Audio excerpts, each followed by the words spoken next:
10:30 now, so if we could make a start to the morning's business. I see I'm an optimist, assuming it's just the morning's business. Welcome to this special meeting of full council. In line with our standing orders, powers reserved to the council include the preparation and review of the scheme for community councils, and proposed changes to the scheme should be heard at a special meeting of council. This meeting is being live streamed and recorded, and the recording will be made available on the council website for public listening.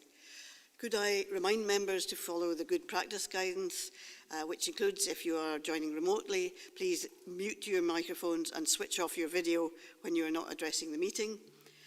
Should you wish to contribute to any item, and that is remotely or in person, you should write speak in the Teams chat function, and you will be invited to speak in order about new issues. If your question or issue has been raised by a previous speaker, please withdraw your request so that we can deal with business as efficiently as possible.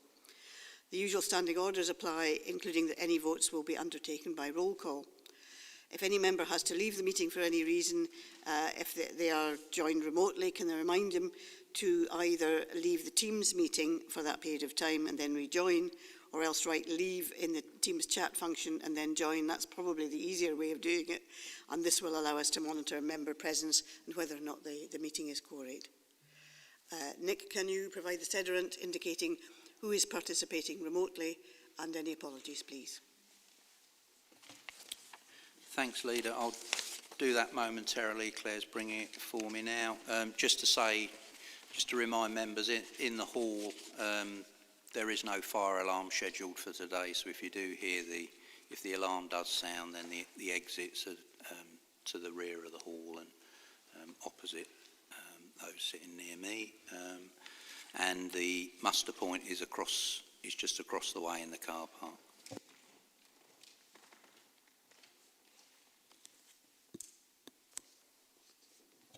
We have 16 members present here at Easterbrook today.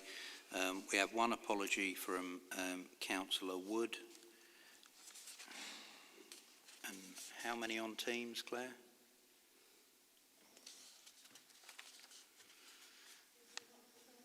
I'll just total that up, Leader, just a moment.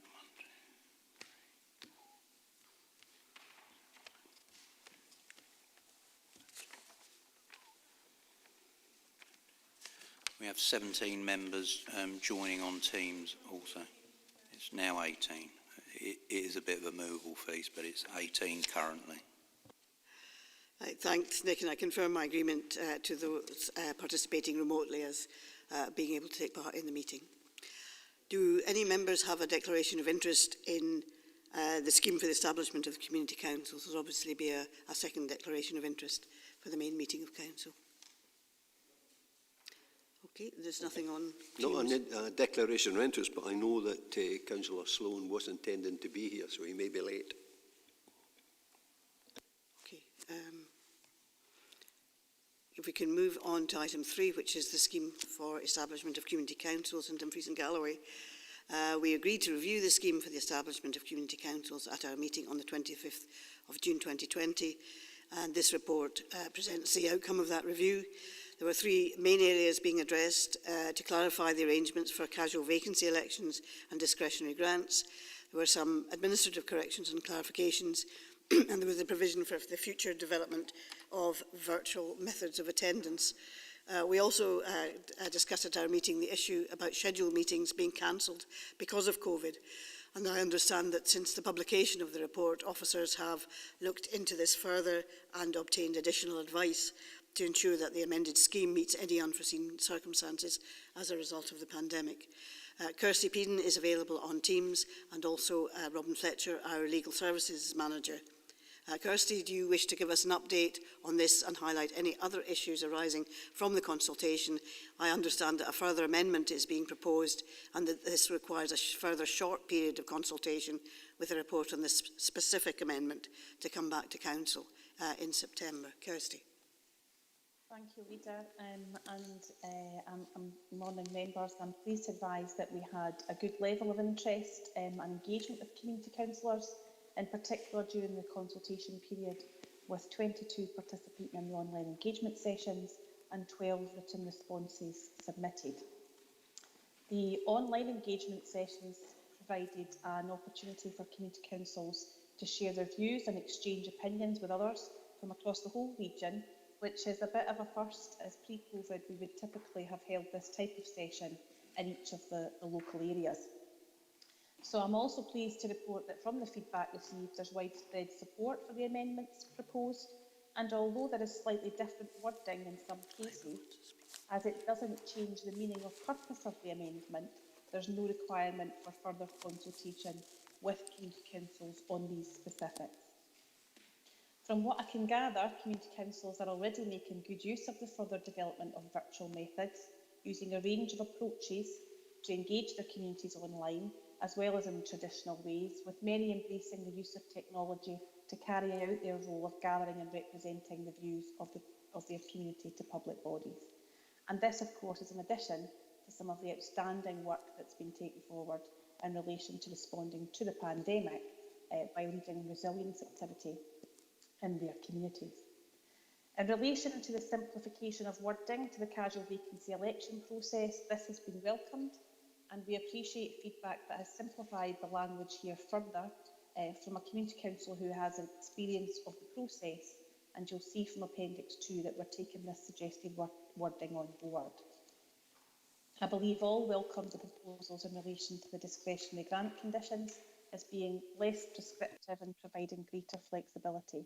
And I recall from the elected members from your online seminar that was something you were keen to see addressed. At the last full council, a concern was indeed raised about a particular section of the scheme, 9.2, frequency of meetings, and specifically the potential impacts of a failure to hold scheduled meetings as a result of the COVID-19 pandemic and the risk of liability to community councillors. We have received further information on this since the publication of the report, and while the proposed and published amendments made appropriate provision for any emergency situations going forward, it is proposed that for the avoidance of doubt, there is additional wording added into the reviewed scheme to ensure that there will be no residual issues for community councils or their members' liability through dissolution because of the coronavirus pandemic over the last few months. Now, as the inclusion of such wording constitutes an amendment under Section 53 of the Local Government in Scotland Act, a further short period of consultation on the specific amendment is recommended, with a report brought back to full council in September. Happy to take any questions, Leader. Thank you, Kirsty. I have Councillor Hislop. Morning, folks. Could you just clarify that last part whereby you said that a further part has been added? Why exactly was it added? It was raised at the last meeting that there were concerns with regard to the impact of COVID. Are we saying that we need to put this in to cover the past period or the period going forward? Because I don't know if you can retrospectively put something in place. And are we saying that the advice given to us at the last meeting, where there were no issues with the actions taken during COVID, are you saying that wasn't correct? Kirsty. I think to answer Councillor Hislop's first point, I'm saying for the avoidance of doubt, we are indeed seeking to introduce wording that would be retrospective. I think the proposed amendments we had proposed certainly dealt with it moving forward. I think for the avoidance of doubt in terms of retrospective, then we are seeking to bring forward the language which does require a further period of consultation to ensure that there is no doubt retrospectively or indeed any impact on the governance of the community councils over that period. In relation to the advice you've been provided, I think Robin might want to come in on that and just clarify at this time.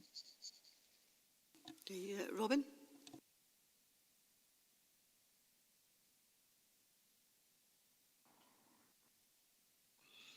Thank you, Chair. Yes, obviously COVID has affected the Council in a number of ways, and there's been an iterative process in a number of areas to obviously ensure democratic processes continue and safety of the public.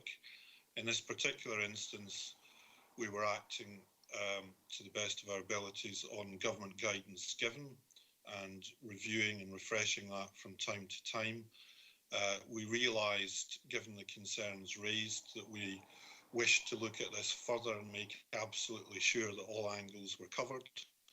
So we have obtained further advice in addition to the advice which we had before, to make sure that the wording which is used in the scheme, both going forward and retrospectively, and just to answer Councillor Hislop on that retrospective point, this is a competent technique which can be used in the amendment of the scheme in a similar way to homologation of some council decisions as a process for doing that.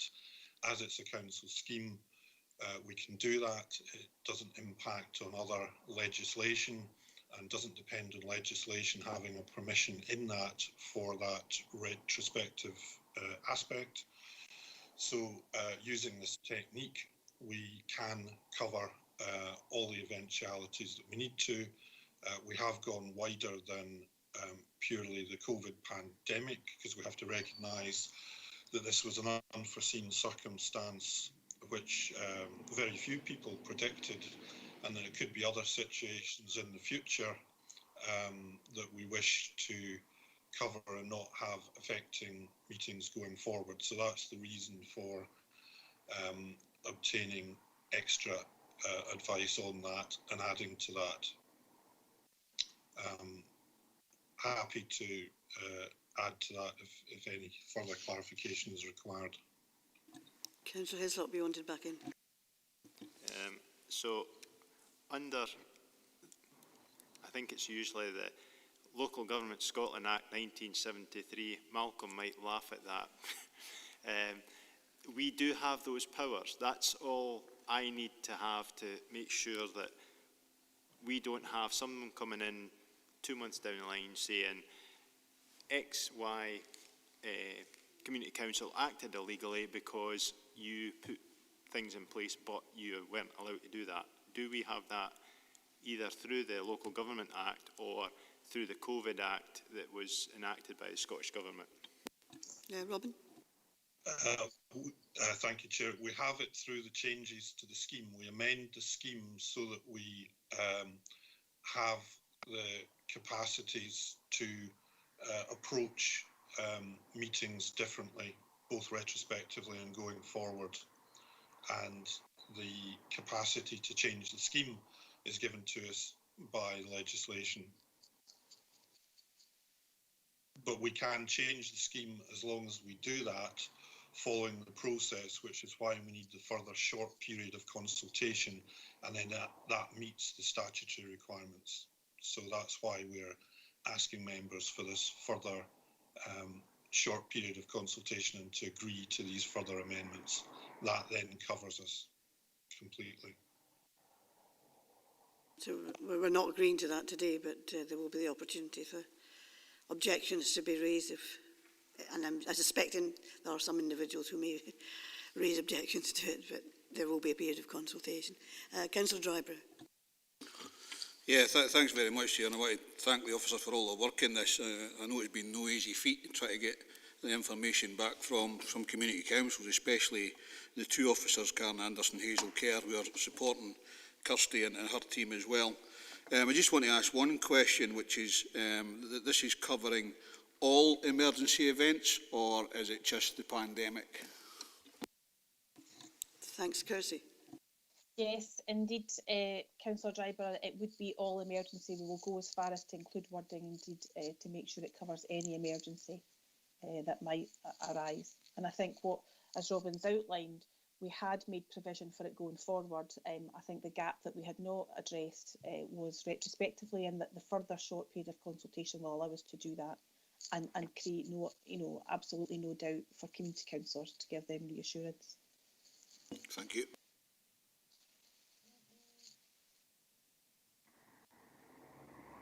Councillor Scobie. Yeah, Chair. Looking at page 16 under paragraph 2.5.10 and its responsibilities of community councils.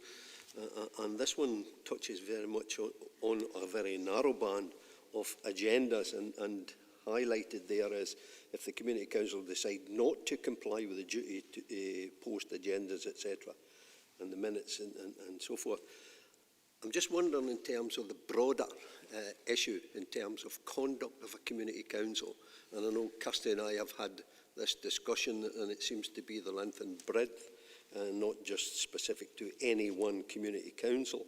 I just wonder, in terms of conduct of a community council, not just the agenda or posting agendas, if there is anything under the Local Government Act in terms of, I don't want to sound oppressive or suppressive, but to deal with community councils who may not comply with fairness and justice.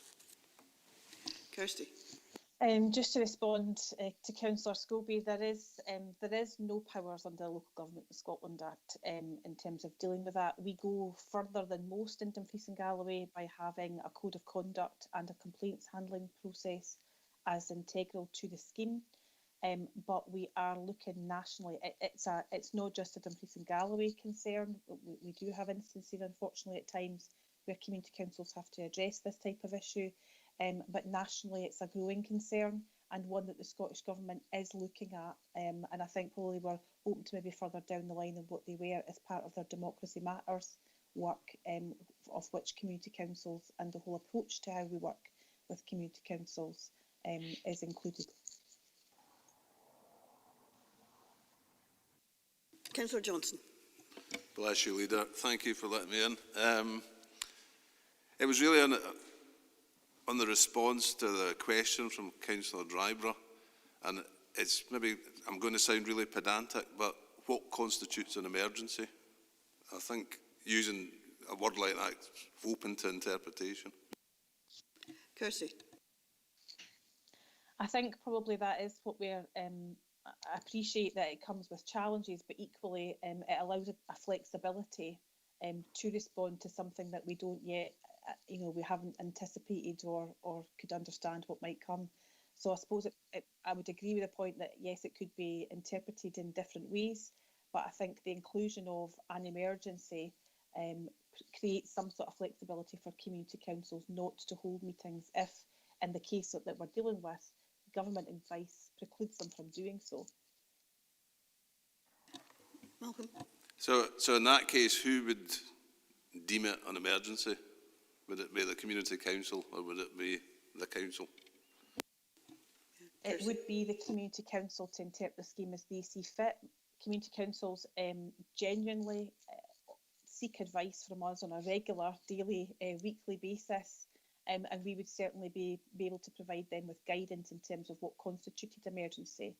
And just to probably remember that it's about them, in that section of the scheme, it's about them holding scheduled meetings. So whilst they have to meet at certain times in the year, so it may be that as such as an emergency they're having to reschedule or postpone meetings. So it's very specifically about the scheduling of the meetings, not about them not holding any at all.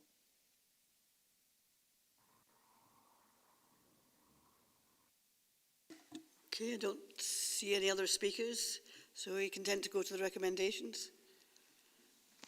Right, okay, Councillor Hislop. No issue with going to the recommendations, but will we have to have another meeting to agree the retrospective because it's still out to consultation?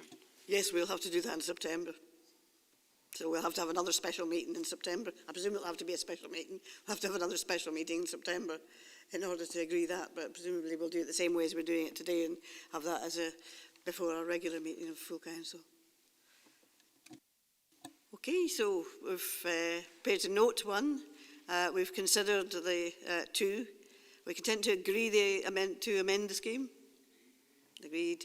I would going to agree that it will come into effect from the 1st of September. And to agree the plan for implementing the amended scheme as summarised. Agreed. Okay, and to note the positive contribution made by community councils during the consultation process. Right. And then there's a new recommendation, which is the one that we'll have to consider, is and this is the suggested wordings of 7, is that we agree that there should be consultation on additional wording for the avoidance of doubt in relation to scheduled meetings and the COVID-19 and other emergencies. The President agreed to that. Thanks very much.